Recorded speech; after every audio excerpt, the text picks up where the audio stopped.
Tirar a máscara. Amém. A graça e a paz de Jesus. Amém, irmãos. Estamos aí de novo, né? Quase 2 meses em casa. A gente não tem necessidade, todos nos escutam claramente. Tranquilo? Então, tá bom. Deus abençoe os irmãos, né? Falo com a paz do Senhor, os irmãos no Facebook também. E nós, por determinações médicas, né? Estávamos também enfermos. Nada ligado à questão do Covid, mas era outra situação. Mas graças a Deus estamos bem agora, Deus não vai acertar em nome de Jesus. Né? Nós estávamos com saudade. Falei com o pastor na quinta-feira e ia fazer o esforço de estar aqui e o pastor já nos incumbiu desta missão, tarefa de ministrar a palavra de Deus. Já estávamos também com essa saudade de podermos trabalhar, né? Podemos fazer a obra do Senhor diante daquilo que o Senhor nos chamou para realizar. Amém, queridos? E nesta noite, quero convidá-los a abrir suas Bíblias lá na carta aos Romanos, irmão, Deus abençoe, capítulo 8, versículo 35 ao versículo 39. Romanos, capítulo 8, do 35 ao 39. Estamos nos acostumando com o frio também. O pastor dizia que os primeiros frios, ele é difícil, né? Para mim, os primeiros, os segundos, os terceiros, é difícil acostumar. Mas faz parte. O texto nos diz, o apóstolo Paulo, né, fala assim: quem nos separará do amor de Cristo? Será tribulação, ou angústia, ou perseguição, ou fome, ou nudez, ou perigo, ou espada? Como está escrito: por amor de ti somos entregues à morte o dia todo. Fomos considerados como ovelhas para o matador. Em todas essas coisas, porém, somos mais que vencedores por meio daquele que nos amou. Porque eu estou bem certo de que nem a morte, nem a vida, nem os anjos, nem os principados, nem coisa do presente, nem do porvir, nem poderes, nem altura, nem profundidade, nem qualquer outra criatura poderá separar-nos do amor de Deus que está em Cristo Jesus, nosso Senhor. Amém? E a palavra que nós escutamos ao decorrer dessa reunião foi convicção. O pastor iniciou falando sobre ter essa convicção da presença de Deus, e nós vemos nesse texto o apóstolo Paulo ele falando de convicção. E eu gostaria de falar sobre convicção. Podemos dar um tema: convicção do amor de Deus. Esse seria o tema para esta noite. E nós conhecemos a trajetória do apóstolo Paulo, desde a sua conversão, o modo grandioso que Deus usou a sua vida para escrever as suas cartas à igreja e assim trazer a doutrina para a igreja se fundamentar. Mas ao mesmo tempo, o processo na sua caminhada, as aflições, as tribulações, as angústias, os desafios que o apóstolo Paulo enfrentou ao longo da sua caminhada. Ele passou por momentos difíceis, foi aos tribunais, teve que dar explicação da sua fé, foi preso, foi agredido, passou fome, passou nudez, sofreu perigo de assalto, de morte, sofreu naufrágio, foi picado por uma víbora e tantas outras coisas. Mas ele fala com propriedade, ele fala com autoridade, dizendo: eu estou bem certo que nada, né? Eu estou bem certo de que nem a morte, nem a vida, nem anjos ou principados, nada pode me afastar do amor de Deus. Convicção. E o que faz com que ele tenha tamanha certeza? O que faz com que o apóstolo Paulo tenha essa propriedade, essa certeza de que nada pode lhe afastar do amor de Deus? Talvez muitos não teriam essa coragem de dizer isso. Diante de situações, de problemas, talvez enfrentam. Dizer nada pode me afastar do amor de Deus, mas o apóstolo Paulo, ele falou com autoridade. Ele disse: eu estou bem certo, eu tenho certeza que nada neste mundo, nada em poderes, o que existe ou o que vou vir, nem anjos, nem potestades, nem demônios, nada pode me afastar do amor de Deus. De onde vem essa confiança? Em primeiro lugar, a razão pela qual o apóstolo Paulo ele afirma dessa maneira é exatamente aquilo que o pastor estava falando no início do culto. E era uma interessante que houve uma ligação, né? Que o pastor falou assim que Jesus tem que ser uma realidade. E Jesus era uma realidade. Jesus, ele era real. Essa é a razão maior que Paulo falava com tanta convicção. Jesus não era apenas uma história contada por alguém. Não era uma história religiosa, até porque religião, o apóstolo Paulo conhecia muito. Conhecia todos os preceitos, todas as tradições judaicas. Ele foi ensinado desde a sua mocidade, estudou nas melhores escolas, aos pés de Gamaliel, como diz a Bíblia, um dos maiores professores da época. Foi preparado para ser um doutor, um mestre na teologia judaica. Paulo sabia tudo sobre o Pentateuco, sabia tudo sobre a lei de Moisés. Não havia nada que ele não soubesse da lei. E o seu maior objetivo era provar que o cristianismo é uma farsa. Que Jesus não tinha ressuscitado. E que as pessoas, elas estavam fanáticas dentro de uma seita, estavam profanando o nome de Deus. E ele vai a tal ponto, a sua obsessão, que ele entende que o único jeito de terminar com esse mal é eliminando os cristãos. E aí ele pede carta de autorização para que ele possa caçar os crentes, arrancar das suas casas, arrastar pelas ruas de Roma e cometer todas as atrocidades que cometeu. O apóstolo Paulo foi um dos maiores inimigos da igreja no primeiro século. E ele acreditava profundamente que o que ele estava fazendo era a vontade de Deus. Ele tinha uma tranquilidade. O que ele estava fazendo era a vontade de Deus.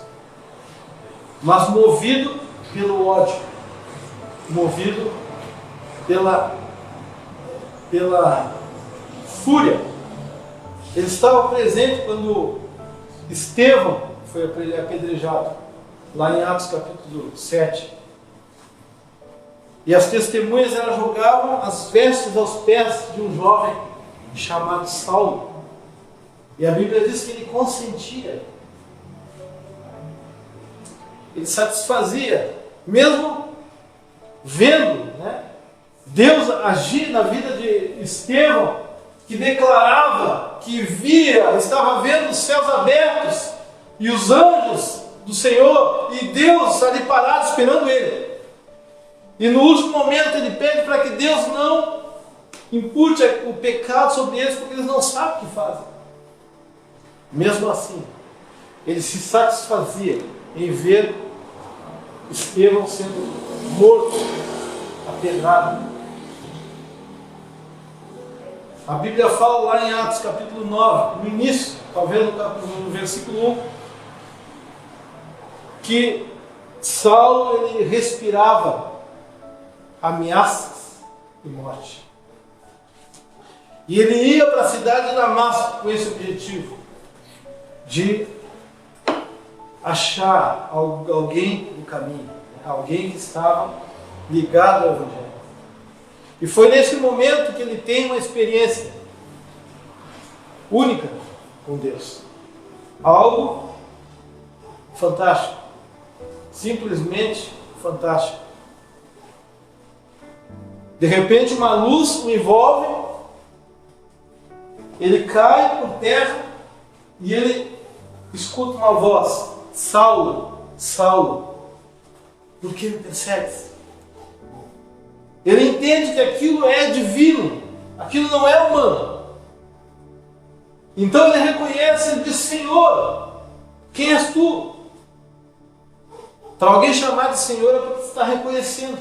Porque naquela época, Senhor era alguém que tinha autoridade.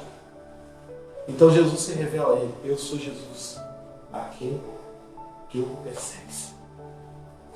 E naquele momento, então, ele entende a grande burrada que ele fez. Todo o erro, toda os seus conceitos, tudo aquilo que ele compreendia caiu por terra. Porque agora ele sabe que Jesus é uma realidade. Que Jesus não é apenas uma religião. Que Jesus não é apenas uma invenção humana. Mas ele tem um encontro com Jesus. E esse encontro transformou completamente a sua vida. Tornando ele um instrumento valoroso nas mãos de Deus. Para pregar o seu Evangelho. Para levar as boas novas, independente dos desafios que ele teria que enfrentar. Antes ele era o perseguidor da igreja, agora ele é perseguido. Agora ele vai sofrer tudo aquilo que ele fazia os cristãos sofrerem. Ele vai ser rejeitado. Ele vai ser agredido. Ele vai passar necessidades.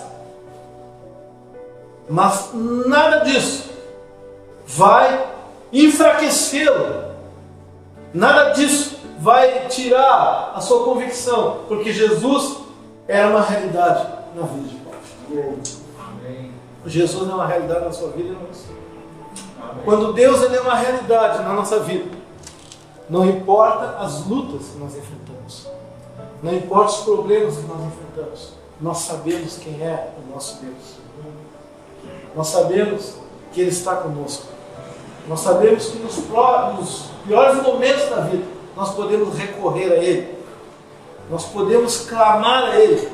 Nós nos achegamos à Sua presença e nós somos acolhidos por Ele. Nós sentimos o Seu amor, a Sua graça, né?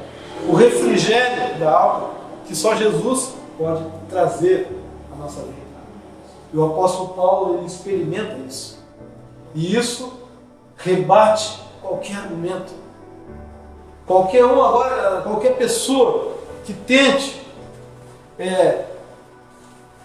ir contra, tentar persuadi-lo, tentar mudar a sua opinião, não conseguirá, porque há uma certeza no coração de Paulo. Jesus é real. E Jesus tem que ser uma realidade para nós, irmãos, para mim e para você. Em tempos difíceis, em tempos que estamos vivendo, né? Para que não venhamos a ficar no meio do caminho, para que não sejamos levados por qualquer vento de doutrina, para que não venhamos a desistir da caminhada. Jesus tem que ser uma realidade, porque quando Ele é uma realidade, nós confiamos nele, e nós nos entregamos também. E este é a primeira razão pela qual o apóstolo Paulo ele traz essa afirmação tão convicta, né? Em segundo lugar, irmãos, ele entende, né, que Deus é Senhor e ele se sujeita ao senhorio deste Deus. Jesus é uma realidade na sua vida. Ele é o Deus vivo, o Deus que ressuscitou. Desculpa. Agora ele sabe disso. Mas ele também se submete a esse senhorio. Ele se sujeita a esse Deus poderoso. E independente de como vai seguir a sua vida, ele vai obedecer a esse Deus. Ele reconhece que não há outro Deus além do Senhor. Ele reconhece que é o Senhor que criou os céus e a terra. Ele sabe disso, ele estudou. Mas antes ele conhecia apenas a letra. Agora ele conhece o Senhor. Agora ele sabe que é uma realidade, que é uma verdade. Ele começa a aplicar a palavra de Deus na sua própria vida. Ele começa a entender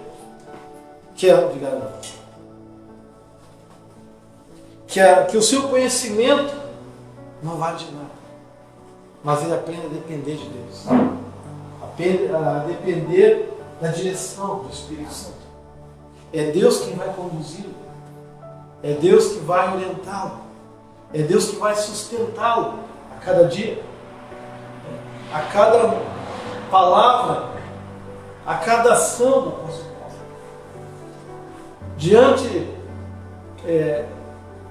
das afrontas que vão tentar intimidá-lo, vão tentar enfraquecê-lo, ele está apoiado nesse Deus. Amém. Ele sabe que é Deus que dá a direção para ele. E mesmo que ele enfrente algumas situações, ele sabe que é Deus que está conduzindo. Por isso ele vai tranquilo. E quando nós andamos sobre a direção de Deus, irmãos, nós andamos com tranquilidade. Quando nós andamos sobre o governo deste Deus, nós não tememos o mal. Não há lugar para desconfiança. Não há lugar para as incertezas. Não há lugar, para os temores, para a ansiedade. Porque a nossa vida está nas mãos de Deus. É Deus quem governa. É Deus quem nos guia. E ao longo da caminhada nós vamos enfrentar situações difíceis. Porque o próprio Jesus ele diz que no mundo nós teríamos aflições. Mas ele disse que era para nós termos bom ânimo. Porque ele venceu o mundo. E nós estamos firmados neste Jesus. Amém? O apóstolo Paulo, ele se mantém nessa certeza, nessa convicção. Porque ele se sujeita a esse governo de Cristo. Ele tem essa certeza de que nada pode arrancá-lo, nada pode tirá-lo da presença de Deus, porque é Deus quem governa a sua vida. É esse Deus poderoso, Deus que tem todo o poder nos céus e na terra. Não é qualquer um que pode chegar e arrancar das suas mãos, porque a sua vida está nas mãos de Deus. Nós não servimos um Deus de pedra. Nós não servimos a um Deus feito por mãos humanas. Nós servimos a um Deus que ressuscitou, que está assentado em trono de glória e reina, soberano, a qual todo joelho se dobrará e toda língua confessará que Ele é o Senhor. Ele é Deus. E a esse Deus, irmãos, toda a glória. A esse Deus devemos sujeitar as nossas vidas. Quando isso acontece, não há espaço para o inimigo. Não há espaço para o mal da nossa vida. Porque temos essa confiança, essa certeza de que nada nos separa do amor de Deus. Deixa aqui. A terceira razão que nós vemos na vida de Paulo, nessa afirmação que ele faz,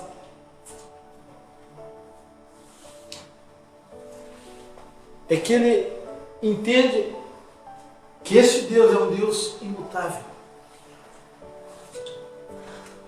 Não muda. Deus, ele não tem duas palavras.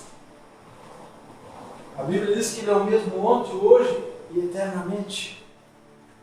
Os seus propósitos, os seus projetos são definitivos. Jesus foi à cruz, pagou o preço pelos nossos pecados e disse: está consumado.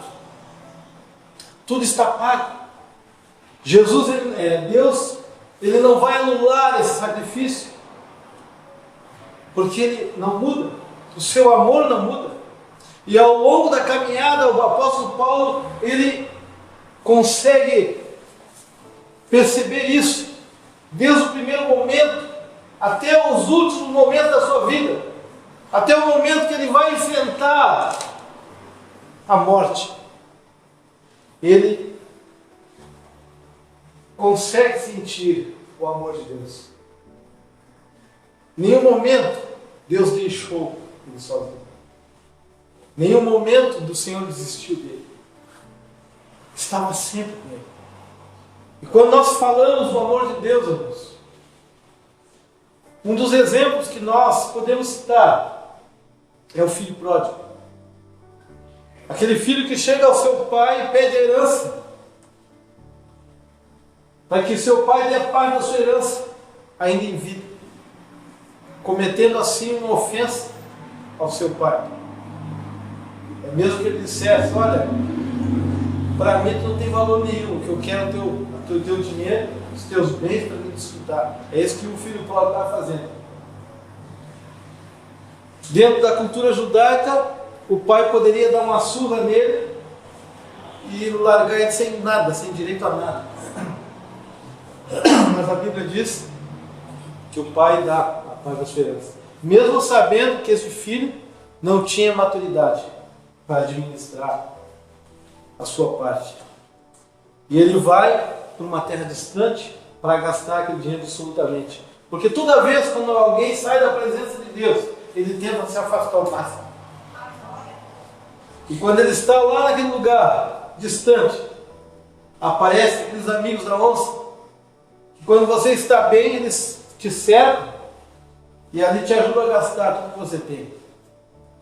E ele gasta tudo. E quando ele não tem mais nada, ele pega os amigos, ele se dá conta: como é que eu vou viver agora? Eu vou trabalhar, tenho que achar alguma coisa.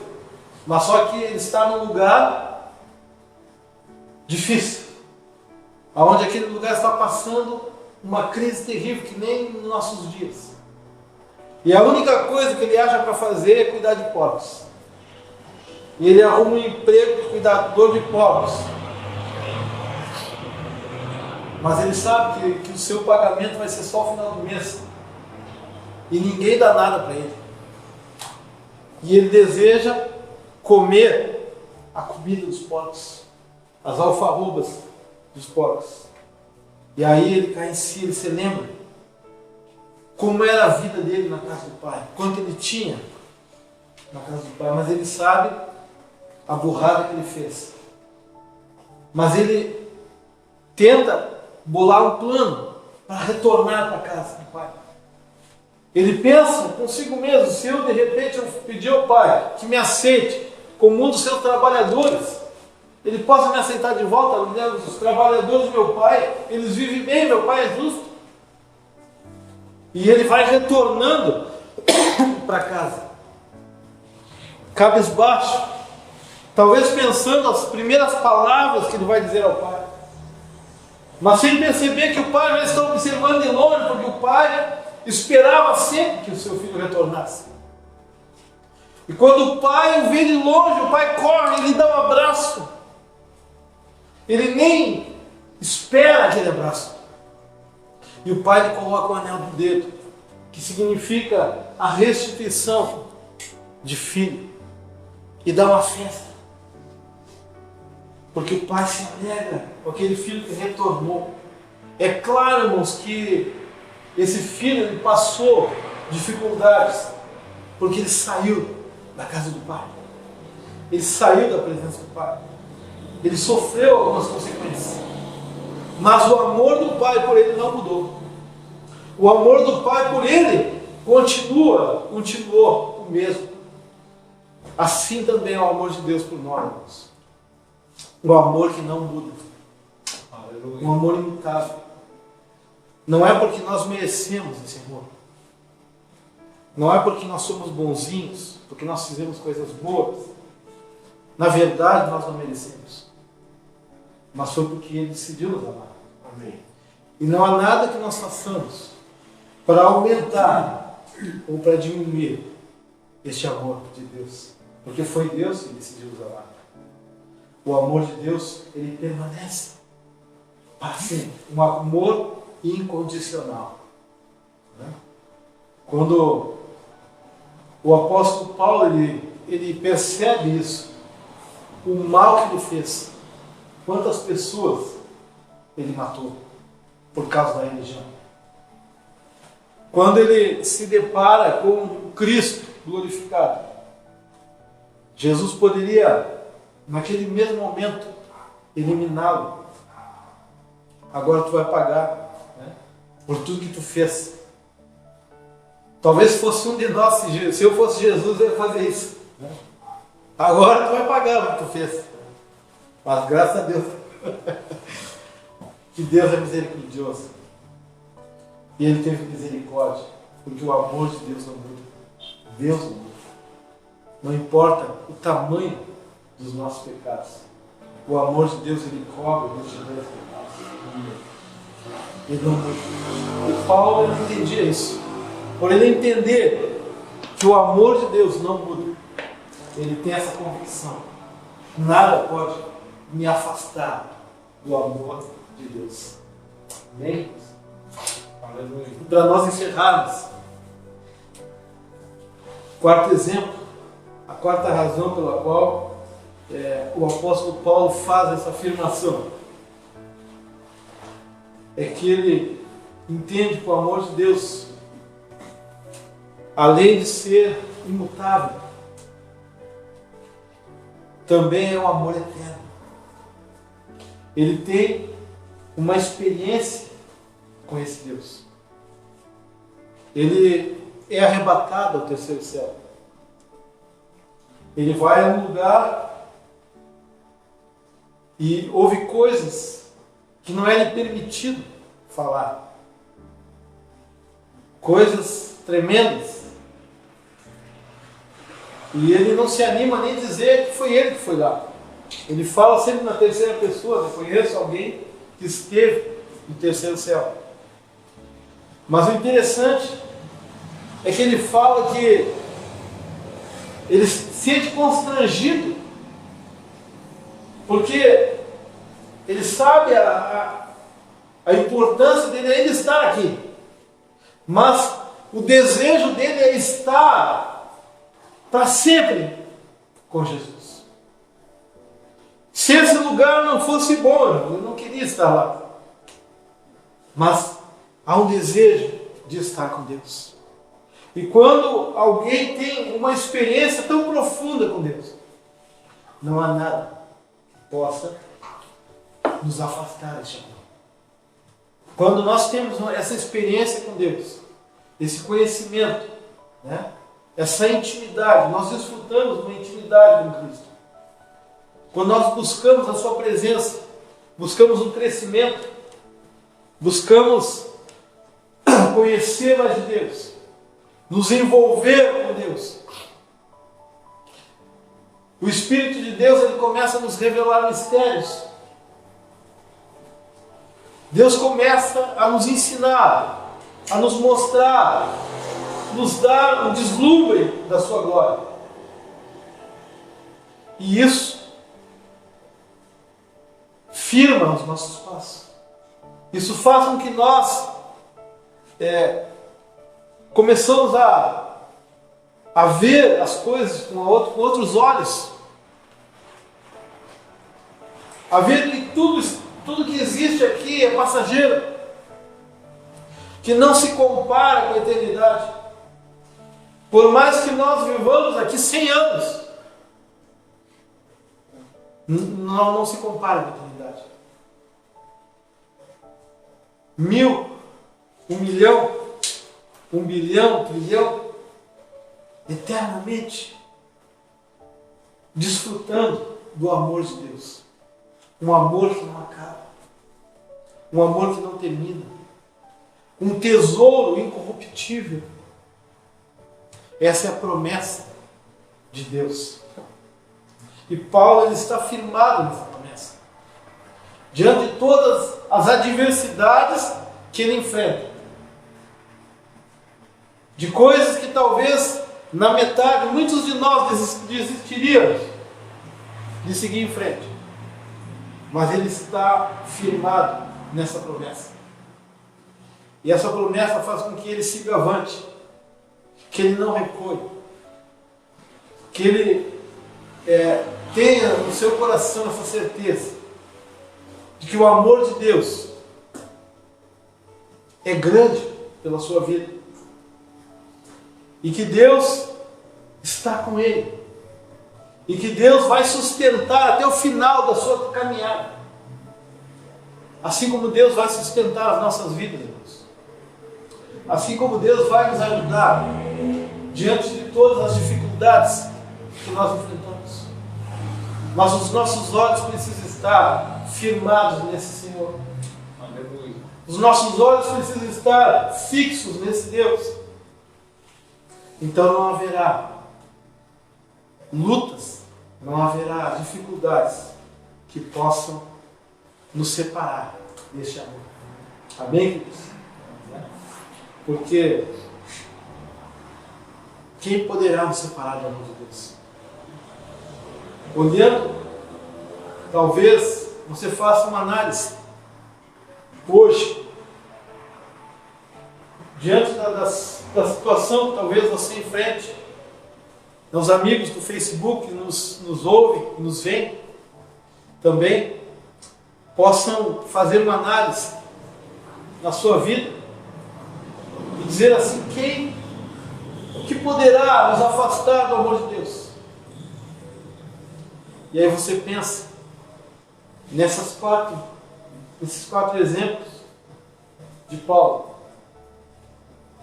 Se Jesus for real para mim, se eu me sujeitar ao senhorio deste Deus, se eu conhecer que Deus é imutável e é uma promessa eterna para mim, eu vou me firmar.